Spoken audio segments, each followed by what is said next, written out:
Assalamualaikum warahmatullahi wabarakatuh. Selamat pagi Indonesia. Apa kabar pendengar RRI Rimba Raya dimanapun Anda berada? Semoga kita semua dalam keadaan sehat walafiat, penuh semangat dan tetap menjaga nilai-nilai kebaikan dalam kehidupan sehari-hari.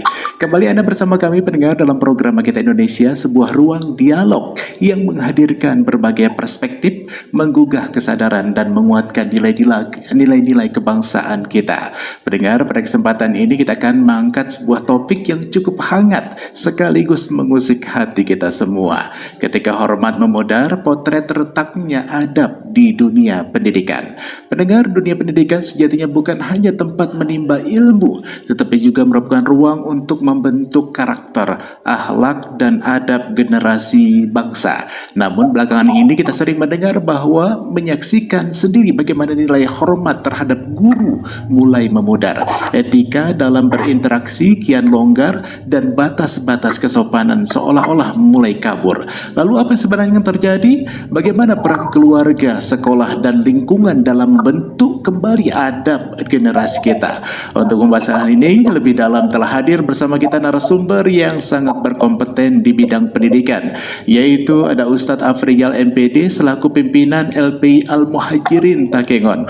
Baik, kita sapa. Assalamualaikum, selamat pagi menjelang siang Ustadz. Waalaikumsalam warahmatullahi wabarakatuh. Selamat pagi menjelang siang Abang Da. Iya, apa kabar nih? Alhamdulillah khair, baik. Alhamdulillah. Oke, baik. Terima kasih sudah meluangkan waktu bersama RRI Rimba Raya ya, Adinda ya. Baik Abang Da. Oke, baik. Untuk pertanyaan pertama ini, sebenarnya bagaimana gambaran kondisi adab peserta didik saat ini dibandingkan dengan masa yang lalu, sehingga kita perlu khawatir melihatnya ini? Baik, terima kasih Abang Da dan pendengar RRI Takengon dimanapun berada. Rimba Raya, Rimba Raya. Iya, betul. Rimba Raya.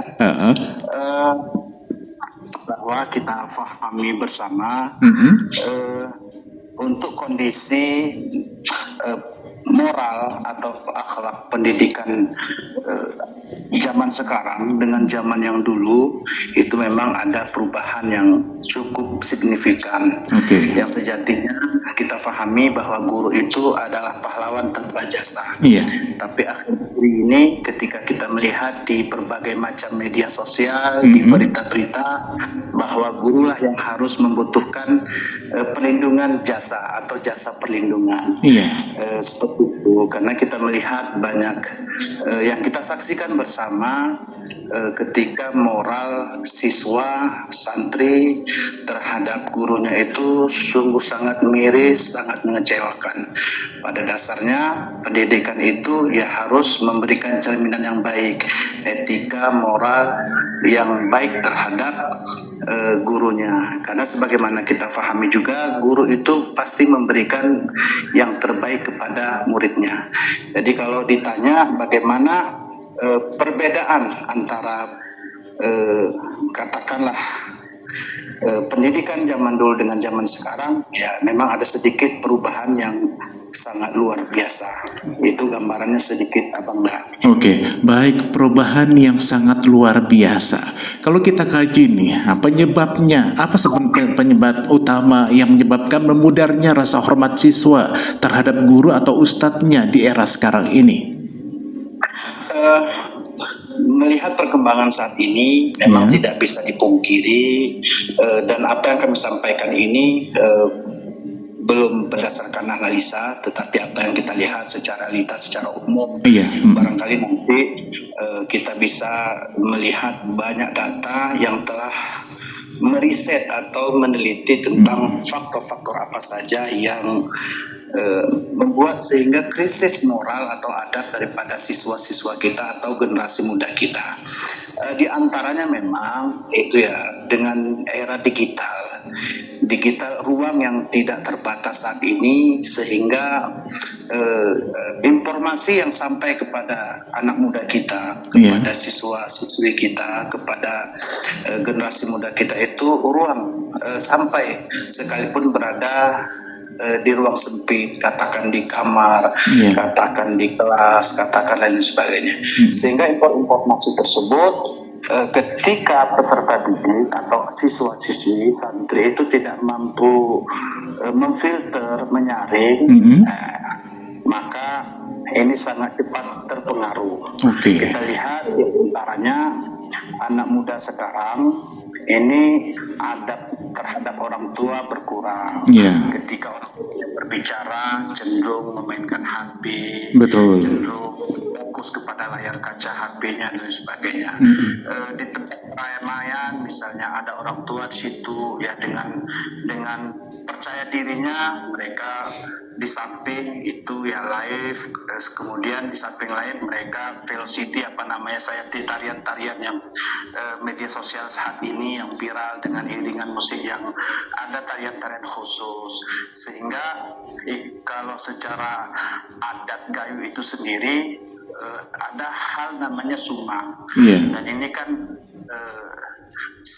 kami pikir pribadi, menurut hemat kami bukan berarti kami menyalahkan, tetapi ada tempatnya lah. Sekedar menghibur diri dengan perkembangan zaman, katakan gerakan-gerakan tertentu itu ya saya bisa dikatakan silakan, tapi ada hal-hal tempatnya. Kadang-kadang ya depan gurunya, di samping gurunya, atau di tempat khalayak umum kita lihat dan lain sebagainya. Kemudian faktor lain memang ini penting memang, yaitu parenting orang tua. Iya, karena moral adab itu kan tidak bisa seluruhnya kita diserahkan kepada lembaga pendidikan saja, tidak hanya bisa kepada sekolah saja, tetapi dasar itu ya di rumah lah. Di rumah tentu ya bagaimana kita selaku orang tua mampu memberikan contoh, karena yang terbaik kepada anak kita itu ya memberikan contoh, bukan hanya sekedar mengingatkan, bukan hanya sekedar menasihati, tetapi anak itu meniru apa sehari-hari yang dilakukan oleh apa yang dia lihat ketika pertama kali membuka mata. Ya tentunya keluarga, orang tua, ketika orang tuanya memang hari-harinya itu baik, kemudian apa yang disampaikan yaitu pasti menyentuh sampai ke hatinya. Dan ada hal-hal lain ya, lingkungan ini sangat luar biasa. Belajar pengalaman bahwa di lembaga kita, awal-awal berdiri lembaga ini ketika ada santri mengaji sore, saya ambil contoh, itu tiap harinya ada yang menangis, ada menangis, faktor menangis dia berkelahi, ada yang kena bully, ada yang berbagai macam. Tapi seiring waktu, ketika kita sudah ajarkan adab, kita ajarkan etika, kita ajarkan dan lain sebagainya, sehingga per hari ini hampir 1 minggu itu tidak ada yang berkelahi, tidak ada. Kenapa? Faktor lingkungannya sudah dibentuk, faktor lingkungannya sudah diajarkan hal-hal positif. Jadi ketika ada yang ngomong kotornya pun tidak kotor sebenarnya gitu. Itu sudah ada yang melapor. Begitulah kira-kira pentingnya lingkungan. Dan di samping juga memang kepada para pendidik teruslah belajar, bukan hanya guru itu bukan hanya karena sudah mendapatkan profesi guru, sarjana guru dan sebagainya, tapi harus terus belajar, terus mengupdate diri, dan yang paling penting adalah mampu melaksanakan atau mengimplementasikan apa yang seharusnya menjadi seorang guru. Jadi kalau kata orang tua kita dulu apa enggak? Kalau guru maaf bicara ini kencing berdiri ya, siswa-siswi atau peserta didik kita, anak-anak kita ya pastikan lebih dari itu, bisa jadi dari dan sebagainya. Jadi di samping kita miris dengan generasi kita, ya kita juga harus evaluasi terhadap orang tua, terhadap guru, ustadz dan lain sebagainya. Ini kira-kira kurang lebih. Baik. Dinda Ustadz ya, kalau kita melihat tadi penjelasannya kan banyak faktor yang mempengaruhi daripada perkembangan sikap adat istiadat dan anak-anak ya, anak-anak kita ya, terutama santri-santri kita ini. Ada pengaruh orang tua juga, ada pengaruh lingkungan juga. Kalau saat ini Adinda, kalau melihat bagaimana perkembangan teknologi dan media sosial, seberapa besar pengaruhnya terhadap perkembangan perilaku siswa kita, baik itu di pesantren maupun di sekolah-sekolah? Baik, Bang Da. Kalau melihat perkembangan teknologi ini sangat luar biasa, karena seperti yang kami sampaikan tadi, perkembangan media sosial atau perkembangan teknologi ini kan tidak terbatas. Iya, betul. Jadi ketika tidak ada filter atau tidak ada kurangnya pendidikan moral, agama ataupun controlling dari orang tua, ya pastinya ya pemegang katakan alat teknologi itu kan bebas. Kemudian dalam seharinya tidak bisa dikontrol, tidak apa namanya, tidak diawasi, ya pastinya kan luar biasa. Ini kalau berbicara tentang bagaimana itu sangat luar biasa, sangat karena ilmu itu saat ini sangat mudah dipelajari. Iya. Ilmu itu sangat mudah dipelajari. Apapun kebutuhan kita hari ini itu sangat mudah dibandingkan dengan masa-masa kita dulu. Masa-masa kita era guru kita ya, kalau mau ingin membutuh sesuatu itu harus ke perpustakaan, harus membaca buku, mencari kesimpulan, itu harus membaca beberapa revisi baru mendapatkan hasil. Sementara hari ini apapun kebutuhan kita tidak perlu lagi ke perpustakaan, tidak perlu lagi mencari referensi buku dan sebagainya. Kita cukup di kamar, di tempat di pada hari itu, maka semua apa kebutuhan kita ada. Nah, sementara itu tidak ada hari ini, yaitu yang tidak ada di era digital, yaitu akhlak, yaitu adab. Makanya penting dalam kajian pesantren atau kajian agama, nah keberkahan itu penting. Keberkahan itu diantaranya adalah ketika kita menghormati guru, belajar guru, dan betul-betul mengutamakan adab. Makanya sering kita dengar al-adabu fawqal ilmi. Adab itu kan lebih tinggi daripada ilmu. Kenapa? Untuk hari ini ilmu itu sangat mudah untuk kita akses, untuk kita dapatkan. Maka suatu ketika ada sahabat Nabi dari kalangan Ansar bertanya kepada Rasulullah, ya Rasulullah, ayyul min ahsan, mukmin yang bagaimana dikatakan mukmin itu bagus, baik? Rasulullah pun menjawab, mukmin yang baik, mukmin yang bagus itu adalah wa ahsanuhum khuluqa, adalah mereka yang memiliki cerminan akhlak yang baik. Kemudian ditegas kembali, inna likulid din, sesungguhnya tiap-tiap agama itu apapun agamanya, khuluqa, itu memiliki akhlak, memiliki perangai, memiliki moral. Wa khuluqal Islam, sementara kalau kita kaitkan dengan agama kita Islam, al-haya, itu ada satu yang harus kita cermati, yaitu malu. Jadi malu ini ternyata itu dijelaskan oleh Rasulullah salah satu akhlak yang paling penting dalam diri kita. Ini ke bahasa kita, bahasa Gayo, bahasa daerah, yaitu pekemengan. Pekemengan itu penting.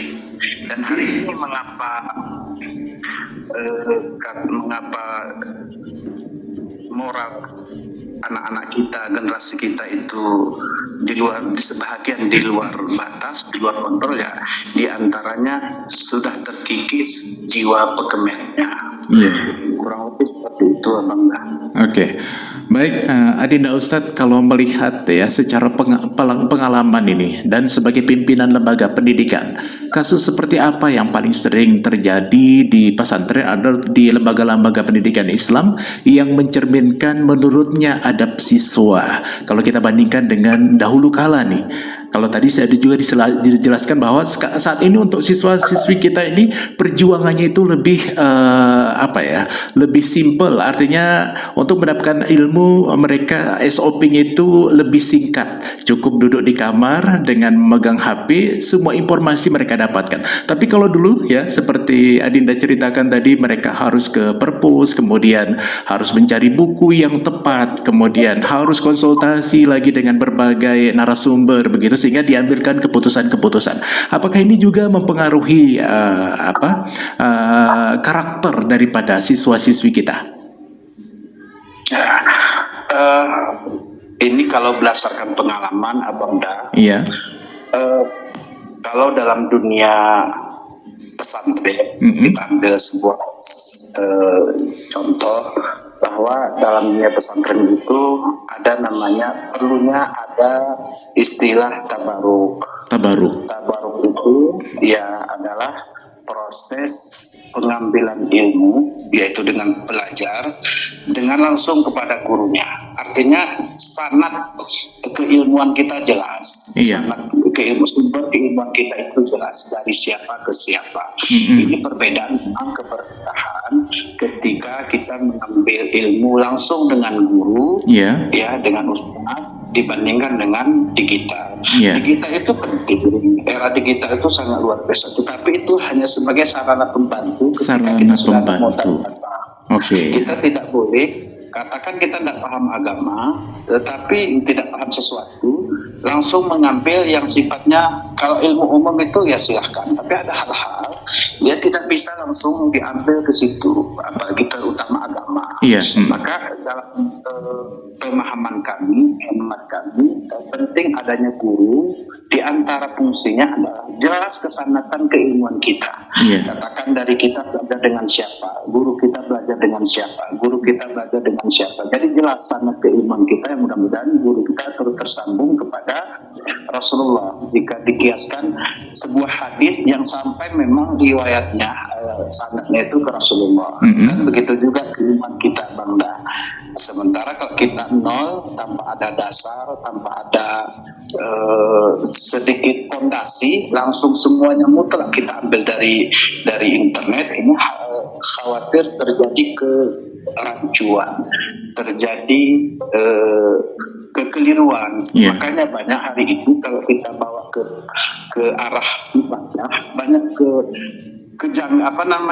kenapa ini sekolah berbeda, ini sekolah berbeda. Ya memang ya ada sebagian dengan mudahnya akses, ya kita tidak menyalahkan dan itu tidak salah. Tapi penting di samping kita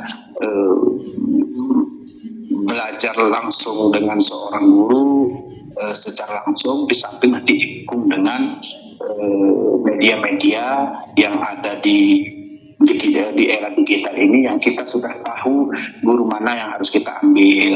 Ya, guru, kalau bisa katakan di keagamaan, ustaz siapa yang kita panuti, yang kita contohnya, kira-kira kurang lebih seperti itu, Bang. Dan ini pasti berpengaruh lah, banyak sedikitnya. Baik. Tadi Adinda juga menyebut ya, untuk tantangan terbesar guru saat ini adalah sebenarnya guru itu tidak boleh stop untuk mempelajari sesuatu hal. Artinya mereka juga harus dituntut untuk senantiasa membaca lagi, belajar dan belajar lagi. Mungkin itu salah satu tantangan ya. Tapi kalau untuk tantangan yang lain apa itu, Adinda? Artinya untuk mendidik ini kan perlu sekaligus membentuk karakter siswa kita. Tantangan-tantangan lain yang dihadapi oleh seorang guru seperti apa? Sebenarnya ini sangat penting, Bang. Jadi dulu ketika saya masih duduk di meja SMA, ada dalam buku paket bahasa Indonesia itu saya baca seorang guru yang sudah menjadi guru lantas ia berhenti belajar, karena gini kira-kira bahasanya, ada guru nih, dia kenapa menjadi guru? Karena sudah sarjana pendidikan, kemudian mendapat pekerjaan mengajar, kemudian dia berhenti mengajar, berarti ia mengajarkan betapa tidak pentingnya belajar. ini yang penting harus diingat bahwa seorang guru itu tidak boleh berhenti belajar. Karena ketika seorang guru itu berhenti belajar, maka ia mengajarkan kepada yang diajar, yaitu siswa, yaitu siswi, santri, betapa tidak pentingnya belajar. Kalian cukup belajar ya, sampai ketika kalian sudah menjadi guru. Sekalipun itu dalam istilah umum, sekalipun guru itu sebenarnya tidak harus sarjana pendidikan. Semua kita itu adalah guru. Semua kita itu adalah guru gitu, apalagi di dalam, kalau katakan dalam dunia pesantren itu kan tidak harus sarjana pendidikan. Tapi kalau kita mau ya sarjana pendidikan. Maka yang terpenting, profesi guru itu berat. Profesi guru itu tidak mudah. Karena bukan hanya mengajarkan saja. Bukan hanya mengajarkan saja, tetapi harus bagaimana mampu memberikan contoh, mampu menjadi tauladan. Guru itu mampu dijadikan panutan lah, acuan dan lain sebagainya. Karena murid itu, siswa itu terlebih-lebih di pesantren itu, dia melihat bagaimana gurunya. Jadi sekalipun dia ketika masih menjadi pelajar dia tidak bisa meniru, tetapi ketika dia sudah menjadi guru, dia akan meniru gurunya. Maaf bicara, ini contoh ketika seorang guru yang melarang siswanya merokok. Ini mohon maaf kalau ada keliruan, ini kesalahan kami. Muridnya itu, siswanya itu tidak berani merokok di khalayak umum karena masih menjadi statusnya pelajar, statusnya siswa, statusnya ustaz santri. Tetapi ketika kemudian dia sudah menjadi ustaz, sudah menjadi guru, dia akan menerapkan apa yang dilihat oleh gurunya dulu. Itu sering terjadi. Dan itu sering karena sekian persen itu yang sering dikerjakan oleh peserta didik, pelajar itu kan apa yang dilihat, tidak hanya sebatas persen yang sampaikan. Demikianlah Bang Dah. Baik. Ini sebenarnya tugas guru sangat berat, Dinda ya. Selain mereka juga dituntut untuk menguasai berbagai hal, juga harus menjadi contoh suri tauladan untuk siswa-siswanya. Kemudian Dinda, apakah selain dua hal tadi ada cara efektif yang lain yang dilakukan oleh sekolah atau lembaga pendidikan yang lainnya untuk mengembalikan budaya hormat dan etika di lingkungan pendidikan?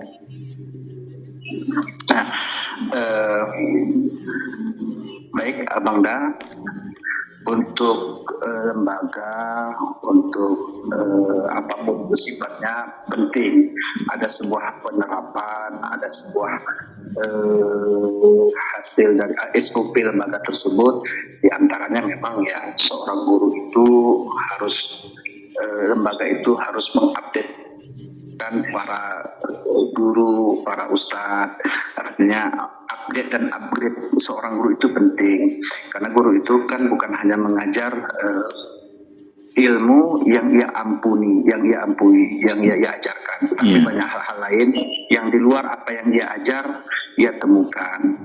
Kemudian ya lembaga juga harus bersinergi terhadap orang tua.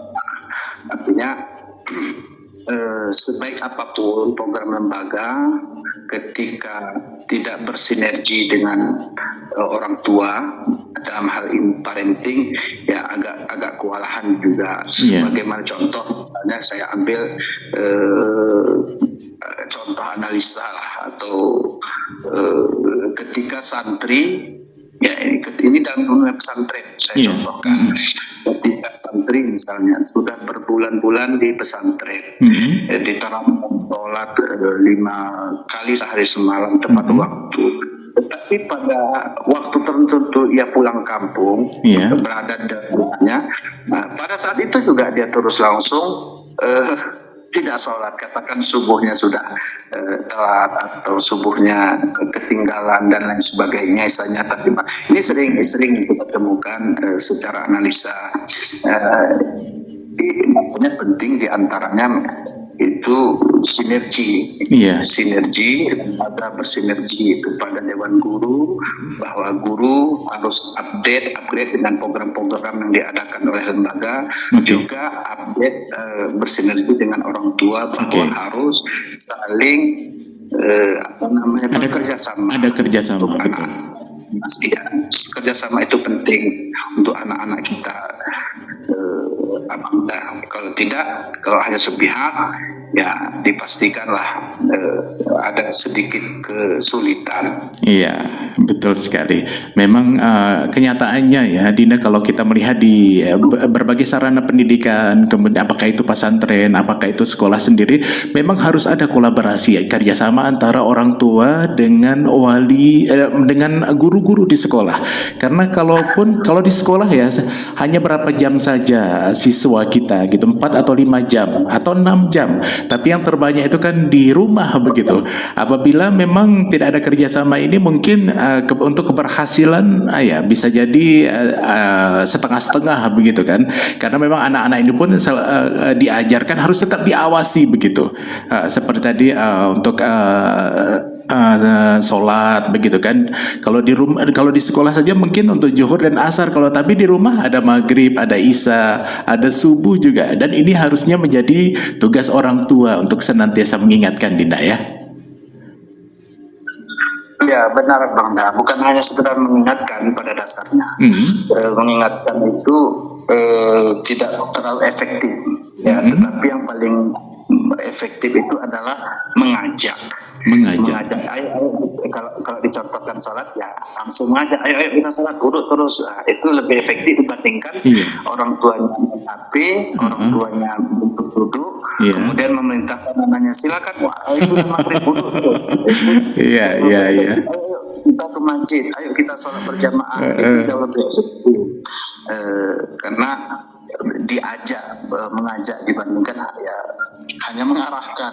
Sementara dilihat aktivitas orang tuanya tidak tergerak sama sekali, kan. Kemudian memang ada sedikit permasalahan orang tua dulu dengan orang tua sehingga sekarang pun ya ada sedikit perbedaan. Ketika dulunya orang tua itu 100% percaya dengan lembaga, kalau sekolah 100% percaya dengan sekolah, pesantren 100% percaya kepada pesantren.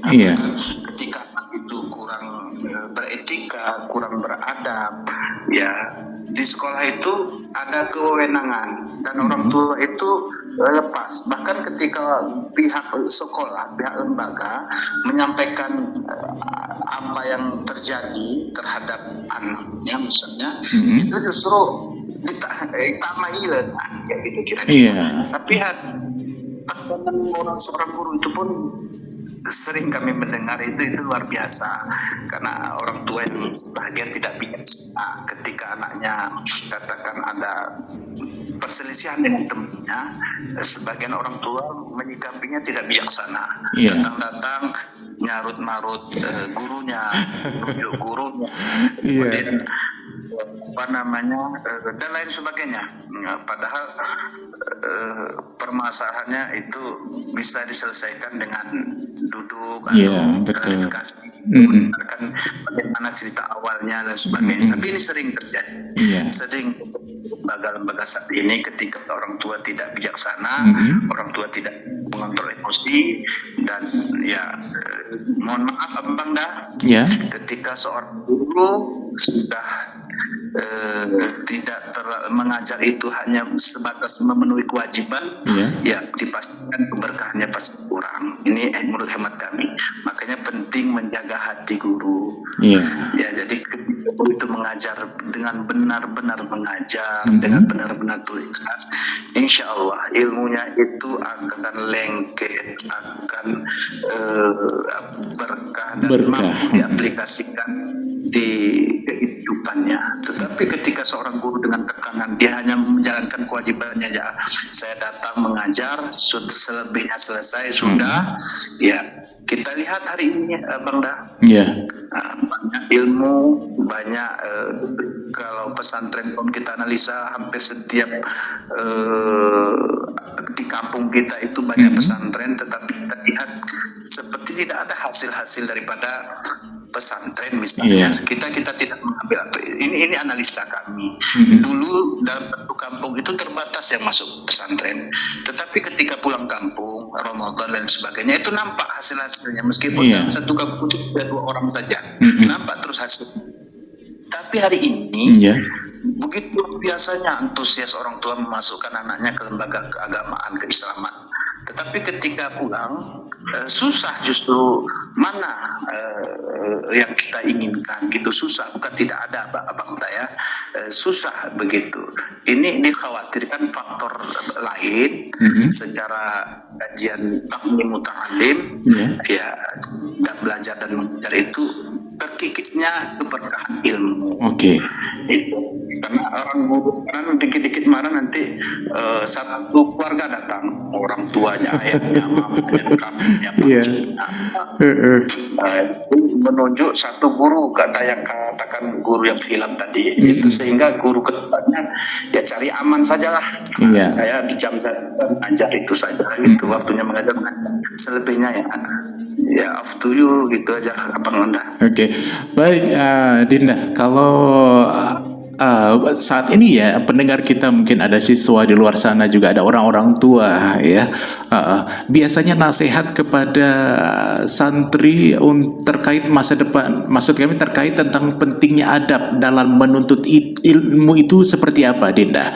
Artinya mungkin hal ini sering disampaikan ya kepada santri, mungkin bisa diulang di kesempatan ini untuk pendengar-pendengar RRI Rimba Raya, Dinda. Terima kasih Bang. Nah, ini luar biasa. Kalau menurut hemat kami dan apa yang kami pelajari serta apa yang kami rasakan, bahwa kalau secara adab ini dipastikan sudah paling utama dibandingkan hal-hal lain. Seseorang yang sebelum ia belajar harus ada etik adab dulu terhadap guru. Ketika sudah adabnya bagus terhadap guru, insya Allah Allah akan singkapkan ilmu itu ke dalam dada seorang pelajar, dan akan bermanfaat ketika ada waktunya. Banyak cerita-cerita ulama-ulama besar ya, orang-orang hebat yang dia awalnya tidak memiliki kehebatan, kemampuan akal yang luar biasa, tetapi karena memiliki adab, dia tanamkan adab terlebih dahulu kepada gurunya, kepada orang tua, kepada yang memang layak, dan memang harus beradab dimanapun ya. Sehingga singkatnya ya, ketika waktunya Allah singkap keilmuan tersebut dan ia bermanfaat. Ada yang menjadi ulama besar, ada yang menjadi sukses di dunia dan di akhirat. Makanya kami menyarankan kepada pribadi kami dan kepada kita semua bahwa sangat penting adab itu, dan itu mencerminkan bahwa kita orang berilmu. Banyak orang berilmu, tapi ketika ia tidak beradab, maka orang mengatakan ia seperti tidak berilmu. Kalau bahasa lagu germadab, padahal dia itu pendidikannya sudah luar biasa, strata 1, 2, strata 3. Tapi ketika ia memungkinkan adabnya, tidak bernilai hal itu. Tapi kita temukan juga di tengah-tengah kita, pendidikannya tidak terlalu bagus secara akademisi, tapi ketika ia tanamkan moral, adab, etika, anak kena jemahnu, belangi, mujerohi, begitu luar biasa. Maka Rasulullah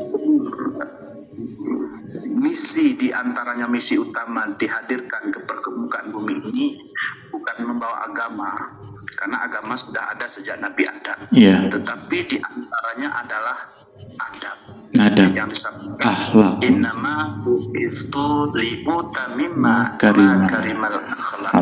Sesungguhnya aku, kata Rasulullah, diutus ke permukaan bumi ini, di samping misi-misi lain, di samping misi agama, ada misi yang paling penting, yaitu menyempurnakan akhlak. Di hadis lain, li salihil untuk akhlak yang baik. Maka kepada kita generasi, kalau ingin membanggakan ya diri kita, terlebih-lebih sekitar kita, orang tua kita, negara kita, bangsa kita dan agama kita, ya harus diberi dengan beradab. Itu saja. Oke. Baik, Dinda, sepertinya sudah sempurna ya. Tapi ada satu pertanyaan terakhir ini. Untuk masa depan dunia pendidikan, harapannya seperti apa? Khususnya dalam hal pembentukan karakter generasi muda nih, Dinda. Baik, Abangda. Harapannya ya untuk para apa namanya tadi, Bang?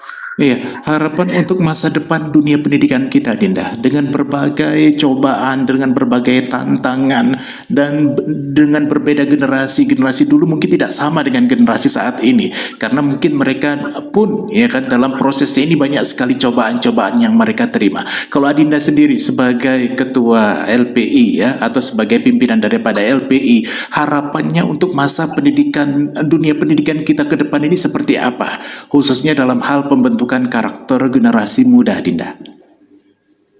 Baik, Abangda. Sederhananya kalau dari kami pribadi, harapannya pendidikan kita ke depannya harus lebih baik lagi, harus lebih semangat lagi, menyesuaikan dengan perkembangan zaman, perkembangan generasi kita. Tetapi satu yang tidak, ada beberapa hal yang tidak boleh dihilangkan. Artinya apa? Zaman boleh berubah, masa boleh berganti, tetapi satu yang tidak berubah, yaitu akidah.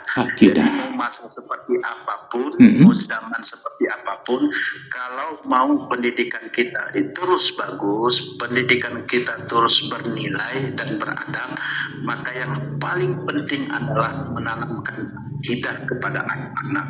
Ketika akidah sudah ditanamkan dengan baik, apapun kelak profesinya, apapun kelak cita-citanya, apapun kelak impiannya, maka insya Allah akan menjadi orang yang beradab dan bermoral. Tetapi ketika pondasi keakidahannya belum matang, keakidahannya belum baik, ya sekalipun tidak memiliki cita-cita yang baik, ya dia akan menjadi ya orang-orang yang tidak diharapkan oleh bangsa kita, tidak diharapkan oleh negara kita. Maka apapun cita-citanya, apapun profesi, apapun mata lembaganya, maka jangan penting adalah menanam nilai-nilai keagamaan di dalam diri, sehingga kalau apapun nanti insya Allah kita sudah memiliki fondasi yang kuat. Itu lebih. Oke, baik. Luar biasa nih Dinda ya untuk nasihat pagi ini. Tentunya untuk pendengar semuanya ya, mudah-mudahan perbincangan kita dalam program Kita Indonesia dengan tema ketika hormat memudar, potret terletaknya adab di dunia pendidikan. Kita bisa ambil pelajaran bahwa pendidikan bukan hanya tentang kecerdasan intelektual S1, S2, S3, tetapi juga membangun karakter, menjaga adab, akhlak, dan menanamkan rasa hormat sebagai fondasi utama kehidupan masyarakat. Oke, baik, kita ucapkan terima kasih kembali bersama narasumber kita yang luar biasa, yaitu Adinda Afrizal NPT, atas waktu dan pemikiran yang telah dibagikan kepada kita semuanya. Semoga menjadi amal jariah untuk kita semuanya. Oke, baik ya, kita ucapkan terima kasih dengan mengucapkan Assalamualaikum warahmatullahi wabarakatuh. Waalaikumsalam warahmatullahi wabarakatuh.